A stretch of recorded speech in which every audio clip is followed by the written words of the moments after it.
Welcome everyone. So yes, people did not understand how to do this. Okay. So first, let's understand how to do percent. Okay. How to find values or how to entirely calculate these kind of questions when a percent is involved. Whenever you have a percentage sign followed after a number, okay, so you can convert the number into, or rather the percent, by converting into a number by dividing it by 100. Okay, so we have 18 upon 100. Okay, and then we have division.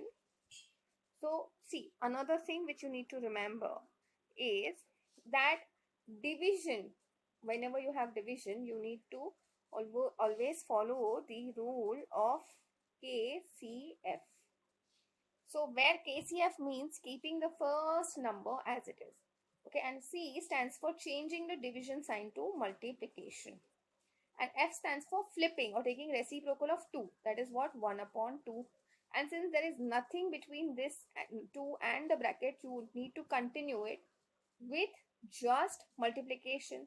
And then we have a bracket which is 6 plus 3.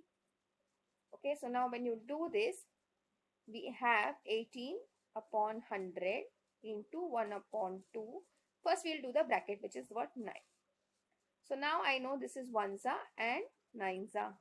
So basically I'm getting this as what? 9 into 9, which can be written as what? 81 upon 100, which is nothing but what? 0.81. Now, this is either this fraction is your answer or this decimal is your answer. But if they had asked for answer in terms of a percentage, okay, if they wanted the answer in terms of a percentage, then what you would have done is, see, when you have a number and you want to convert into percentage, you will have to multiply by 100. Correct? So here, once I multiply 81 by 100, I have 81 upon 100. I want to convert it into percent, so I'll multiply by 100.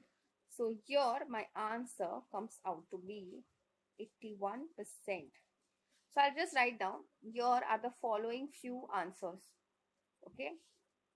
First, either it is 81 upon 100, or it is 0.81, or it will be 81%. Okay, so it depends on what are your options and what is the exactly question asking you to find. That's it for today. I will see you in the next video.